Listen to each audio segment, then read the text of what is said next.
Madame la ministre Thérèse Wagner, vous êtes la ministre des Affaires étrangères de la RDC. Merci pour le temps que vous nous accordez ce soir. Merci pour votre intérêt. Alors, pouvez-vous confirmer à nos téléspectateurs, Madame la ministre, si les rebelles du M23 ont pris le contrôle total de Goma? Avez-vous une estimation aussi, pour ajouter juste à cette question-là, de nombre de morts? Alors, je voudrais tout d'abord préciser une chose. Quand nous parlons de la situation qui prévaut dans la ville de Goma, chef-lieu du territoire du Nord Kivu, il ne s'agit pas d'une présence des rebelles du M23, il s'agit d'une occupation des forces armées rwandaises sur un territoire souverain de la République démocratique du Congo. Et en effet, nous avons constaté ces derniers jours que cette emprise s'était confirmée sur une large partie de la ville de Goma. En ce qui concerne le nombre de morts que nous déplorons, vous allez comprendre qu'avec la volatilité du contexte, il a été très difficile de chiffrer cela. Nous sommes dans le regret de constater quand même que nous parlons, quand il s'agit des morts, de milliers de morts. Certes, l'accès à la presse, l'accès aussi aux autorités a été justement limité et mis à l'épreuve parce qu'on se retrouvait dans un contexte de combat actif dans beaucoup de zones et de combat dans un contexte urbain, ce qui a rendu le travail extrêmement difficile, aussi aux humanitaires, aussi aux soldats de la paix, et donc qui veut dire que maintenant nous sommes peut-être dans un contexte qui va peut-être nous permettre de mieux constater le dégât quand même effroyable de cette attaque du Rwanda sur la République démocratique du Congo et sur les populations civiles congolaises et les casques bleus des Nations Unies et les soldats de la paix de la SADC. Et donc jusque-là, on n'a pas un certain nombre total de morts? Nous espérons justement avoir une meilleure visibilité. Vous comprenez qu'il est très difficile aussi d'établir cela quand le contexte qui prévaut est aussi dominé justement par la présence du M23 et des RDF qui essayent justement de se positionner comme une force qui n'aurait pas causé de dégâts. Donc c'est un peu la situation complexe à laquelle nous faisons face. Nous sommes conscients du fait qu'il y a des efforts consentis par les forces armées rwandaises et par le M23 de masquer et de cacher l'envergure de la brutalité avec laquelle ils ont assiégé la ville de Goma. Alors vous parlez d'une situation difficile. Votre gouvernement considère-t-il cela comme un échec, je dirais, dans la défense d'une ville majeure? Comment expliquez-vous ce revers, Madame la ministre? Comment cela, beaucoup se posent la question, comment cela a pu arriver, quoi? C'est une situation évidemment que nous déplorons, qui nous révolte aussi énormément. Ce qui est important quand même est de reconnaître que depuis 3 ans, la République démocratique du Congo tire la sonnette d'alarme par rapport au M23 et à la présence des forces armées rwandaises. Nous ne devons pas sous-estimer qu'il y a eu un effort conséquent des forces armées rwandaises d'équiper le M23 et d'équiper ses propres troupes avec un arsenal militaire jamais vu jusqu'à présent dans la région des Grands Lacs. Je me souviendrai aussi du fait que même les Nations Unies, avec une mission de maintien de la paix très forte, une des plus grandes en République, une des plus grandes sur le continent africain, a elle-même parlé du fait que l'armement, que les armes qui étaient utilisées par les forces armées rwandaises et par le M23 allaient bien au-delà de leurs propres capacités. Je ne veux pas aussi passer sous silence le fait que depuis quasiment plusieurs mois, le Rwanda a utilisé une technologie de brouillage de systèmes GPS qui ont rendu la navigation de l'espace aérien dans le Nord Kivu extrêmement difficile, ce qui voudrait dire que tout ce qui s'apparentait à des efforts de ravitaillement militaire, mais aussi des ravitaillements humanitaires et de l'aviation civile ont été complètement compromis dans une violation flagrante du cessez-le-feu, dans une violation flagrante de la Convention de Chicago. Et nous avons toujours fustigé et dénoncé justement cette course, si vous voulez, à l'armement que le Rwanda a menée pour justement imposer de manière extrêmement brutale sa présence et saper tous les efforts qui ont été consentis par toutes les parties prenantes de trouver une solution politique à cette situation. Nous avons vu, hein, Madame la Ministre, le dernier discours du président Tshisekedi.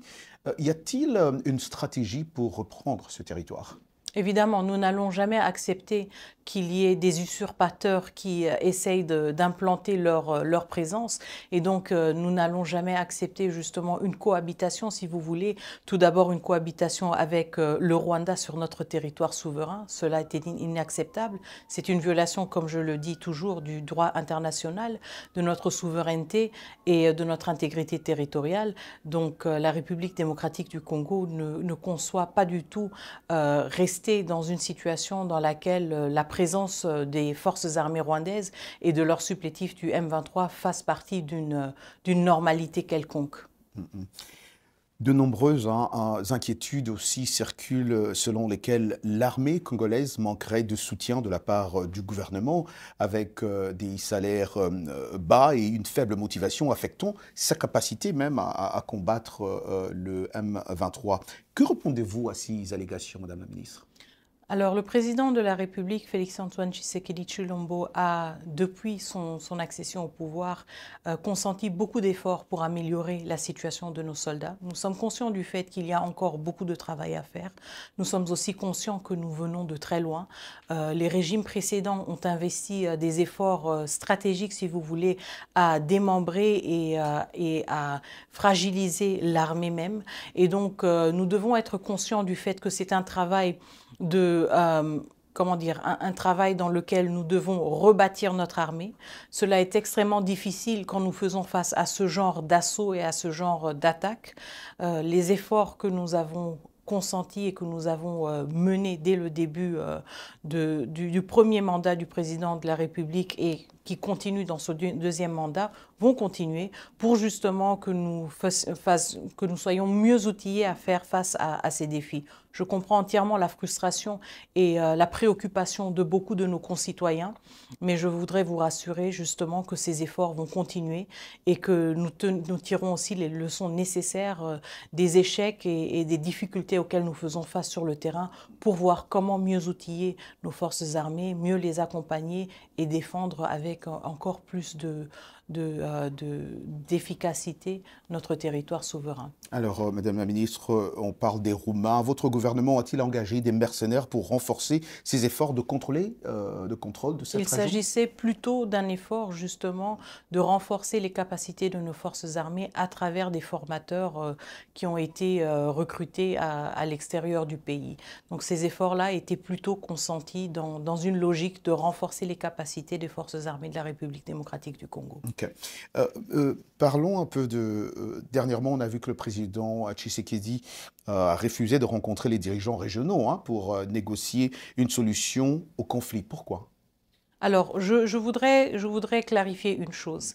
Quand on parle d'initiative régionale, je voudrais rappeler qu'il y a une initiative régionale qui a été mandatée par l'Union africaine, l'organisation continentale, qui nous réunit tous, pays de l'Afrique, et c'est le processus de Luanda. Le processus de Luanda est le seul et l'unique cadre à travers lequel cette solution, cette résolution du conflit tant espérée par une voie politique, c'est le seul cadre justement dans lequel ces discussions-là devraient avoir lieu.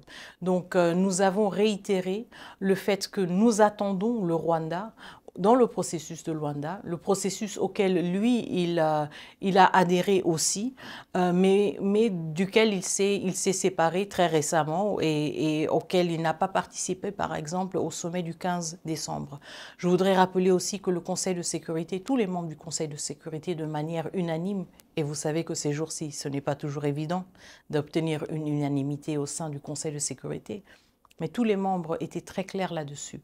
Les parties prenantes doivent retourner à la table de négociation dans le cadre du processus de Luanda. Et donc, c'est la position de la République démocratique du Congo. Nous avons entière confiance au facilitateur João Lourenço, président de l'Angola, Et nous insistons à ce que les assises du processus de Luanda reprennent dans les plus brefs délais. Nous sommes perplexes par rapport au fait que le Rwanda ait choisi justement de saper ses efforts. Nous avons aussi pris note du fait que le président rwandais aurait sollicité une médiation du président de la Turquie, le président Erdogan. Nous sommes perplexes parce que nous sommes convaincus qu'en tant qu'Africains qui se respectent, nous voulons quand même privilégier nos propres efforts. Donc c'était assez surprenant de voir le président Kagame solliciter une implication d'une partie tierce qui n'a pas participé à ces efforts et qui n'est pas du continent. Donc nous réitérons, le processus de Luanda est le cadre, l'unique cadre à travers lequel nous allons continuer les efforts pour trouver une résolution politique à ce conflit. À ce conflit. Pensez-vous, Madame la Ministre, que vous avez été, enfin d'une certaine manière, abandonné par vos alliés régionaux et internationaux? Quel rôle devrait-il, et je parle de ses alliés, devrait-il jouer dans la résolution de cette crise, d'après vous? Bien au contraire, nous ne sommes pas du tout abandonnés, nous ne sommes pas du tout isolés. Si une partie est isolée, c'est le Rwanda. Encore une fois, je me réfère aux 2 réunions d'urgence du Conseil de sécurité, dans lequel quand même, à travers lesquelles quand même, il était assez visible à quel point le Rwanda était seul et isolé. Tous les membres du Conseil de sécurité ont fustigé la violation flagrante du droit international par le Rwanda. Je voudrais aussi vous rappeler que pendant la dernière réunion du Conseil de sécurité, le mardi, nous avons eu 6 pays qui ne sont pas directement impliqués dans le conflit, qui ont saisi la parole, qui ne sont pas membres du Conseil de sécurité. Nous avons l'Uruguay, le Guatemala, l'Afrique du Sud, le Burundi, le Sénégal, tous ces pays qui se sont mobilisés pour prendre la parole pendant les délibérations du Conseil de sécurité. Je pense que ce que nous voyons maintenant, c'est que de plus en plus de pays au monde, pas seulement en Afrique, sont scandalisés par l'attitude du Rwanda, l'attitude déstabilisatrice du Rwanda, qui semble avoir l'intention maléfique de vouloir remettre l'Afrique dans les années sombres des années 90 où le pouvoir s'arrachait avec des armes. La République démocratique du Congo a tourné cette page, même si le Rwanda est encore dans un état d'esprit qui considère ce genre d'options. Nous ne les considérons pas. Nous sommes un pays qui a fait le choix de la démocratie, nous sommes un pays qui a fait le choix de l'alternance politique. Le Rwanda n'a aucune leçon à nous donner et surtout pas en essayant d'imposer sa volonté sur un pays souverain avec des armes. Donc ce que nous voyons plutôt, ce n'est pas un isolement de la République démocratique du Congo. Le monde s'insurge, le monde pose des questions sur comment est-ce que le Rwanda ait pu avancer si longtemps et comment est-ce que le monde a permis que le président Kagame se radicalise pendant tant de décennies. Et nous avons la réponse très claire à cela. Le président Kagame s'est radicalisé parce qu'il a été incontrôlé et il n'a pas été tenu redevable par tous ses partenaires et par tous ses bailleurs pendant tant d'années.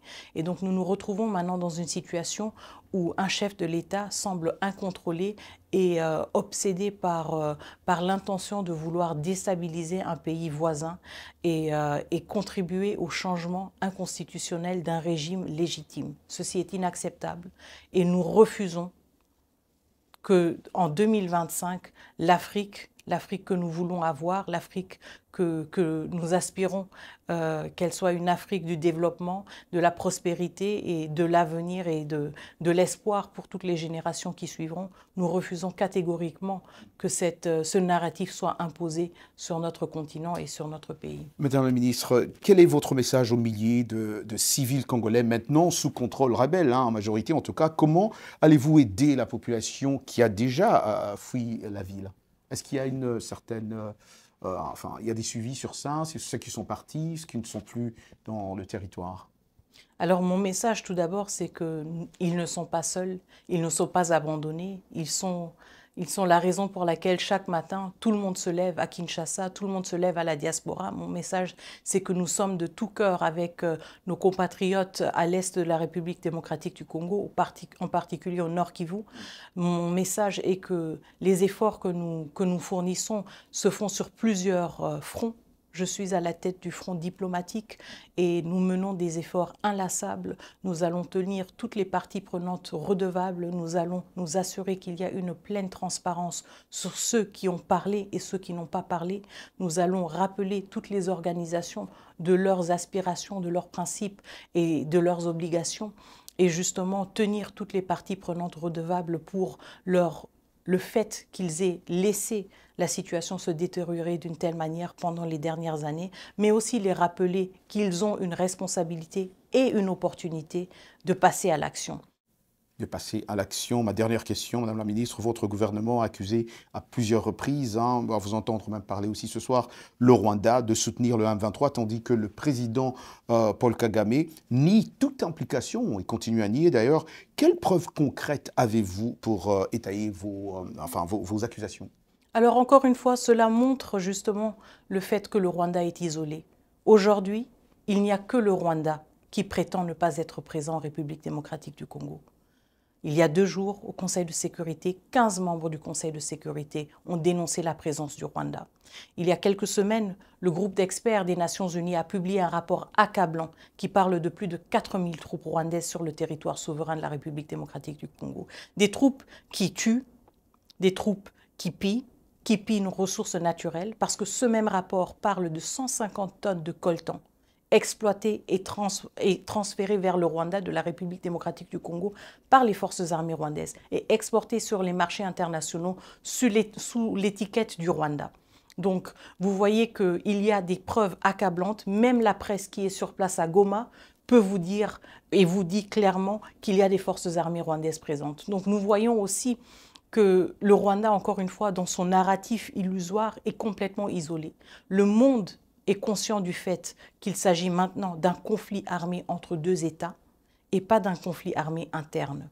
Et c'est pour cela que notre plaidoyer pousse justement pour que les uns et les autres prennent leurs responsabilités, pour que ceux qui ont permis au président Kagame d'en arriver si loin le tiennent redevable, en coupant par exemple leur aide au Rwanda, en imposant des sanctions sur des individus qui, eux, directement font partie de la chaîne de commandement, et en suspendant ou en révoquant au Rwanda le statut de pays contributeur de troupes de maintien de la paix pour les missions et les opérations de paix des Nations Unies. Il est extrêmement important de souligner qu'en moins de 5 jours, les forces armées rwandaises présentes sur le territoire de la République démocratique du Congo ont tué 17 soldats de la paix, 17, un Uruguayen, un Malawite et 15 Sud-Africains.